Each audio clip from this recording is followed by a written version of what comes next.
This is a series of films that tells the history of contemporary fashion photography as seen through the eyes of models. For most people, they never see pictures of themselves on billboards in Times Square or in airports or whatever. But do you ever just accept it as sort of, was it always a bit of a shock? It's quite exciting. I mean, I remember seeing our ads. Yeah. The Dior Addict fragrance. I remember there was like a stack of kind of boxes. I guess it was Christmas time or something. In the airport, they'd done this kind of stack of boxes of them, and it was fun to see how different ways of using the images, I suppose. And that particularly was something I was really proud of and felt like that was just amazing moment. And then it would be, I remember once I went to Milan for the shows and I had done the Levi's ads and they were like these gigantic, I mean, I didn't even know what they were, like covering some sort of monument or something, and they were just colossal. And it definitely does hit you. And then I remember there was, I did some Armani, I did the Armani campaign and driving along Sunset, way before I lived in Los Angeles, and seeing one of those big, LA billboards with palm trees, and it's funny, but I never got like, oh my gosh. Do you ever want to just go and stand by one of them and say, look everybody, it's me? Do you ever kind of get that natural human?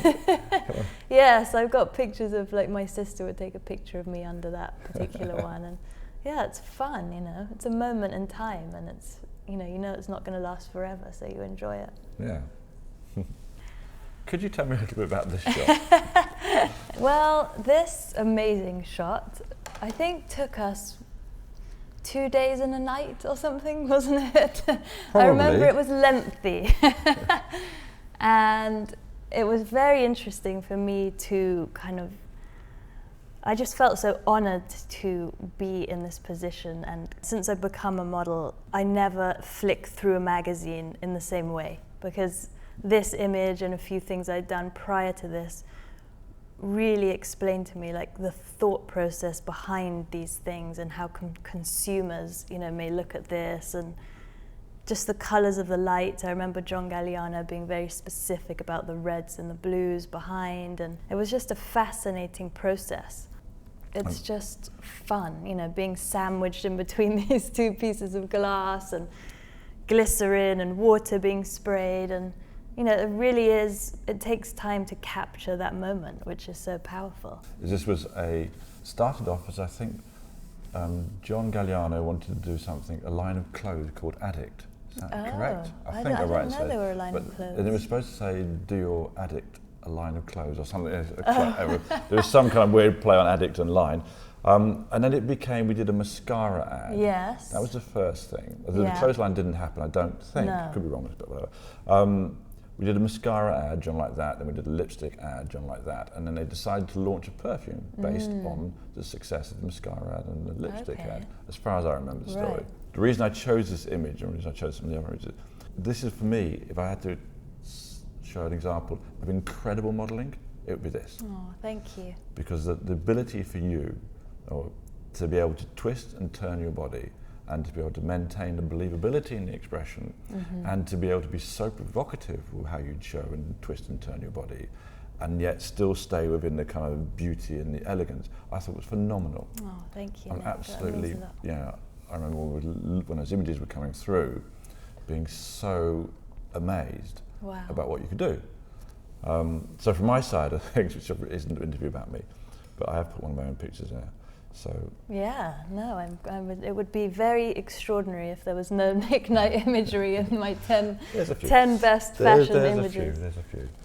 Tell me a little bit from your side, because obviously I know the story from my side, and I know what I'm seeing. Well, I mean, I think that is absolutely right, and what kills me about what people think a model is that, it's so not just about showing up, going in front of putting clothes on, going in front of the camera and going home again. People really believe that that's what modeling is. Yeah. And I mean, it's a journey, like I said earlier. You go somewhere mentally, your body does things you never believed possible, twists and turns. I mean, I've come back from shoots covered in bruises, and I'm prepared to go the full whatever it takes. You know, and for me, that's what's exciting about my job, is that every day is different, and I don't know what I'll do necessarily. And it's, you know, to have an opportunity like this to express in that way is just, I couldn't ask for more from my job.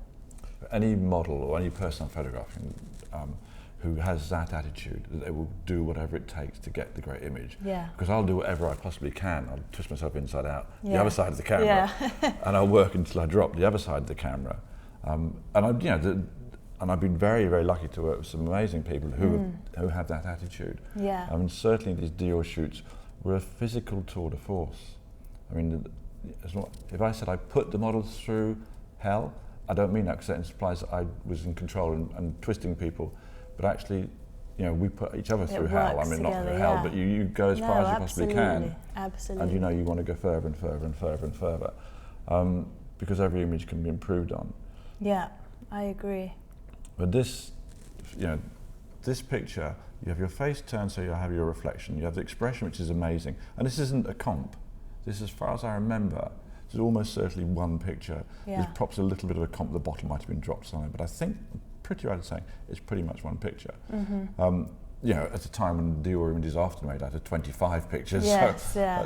But you twisted your head one way, you've got it, your shoulders are going another way, your hips are going another way, you're pulling the bottom part of John's clothes here up that way. You know, everything's twisting, turning. It's so tensile. It's like an incredible sculpture. When I think about my career, I think about that picture first. If you took yourself back to that moment, Yeah. when I fired the flash at that moment, what could you actually see? What could you hear? What could you see? Trying to describe it so people can imagine what it was like. I mean, it was very intense, very intense. I had sort of water and glycerine being thrown at me, and wind machines often we used, didn't we? Yeah. So, you know, but it's that real feeling. You get a real sort of like buzz, you know, when the kind of, because it's dark and then there's flashing and then there's red lights being projected behind you, and it is a performance, you know, and you have to turn it on and focus and feel it, you know, and just express. And it was, you know, it was intense, but it was amazing. I knew we were doing something incredible. So, you know. And how much is music important to you when you're modelling? It's very important, and that's one thing I was about to say, is that, you know, I don't know if you do this intentionally, I would imagine so, but those tapes that you used to make, yeah. I don't know if you still do, but I remember that you used to put maybe 30 seconds of one song and then it would change to 30 seconds of another.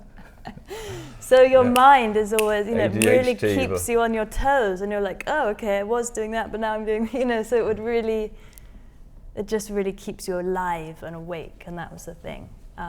This image, I just felt so alive and powerful and exuberant and excited.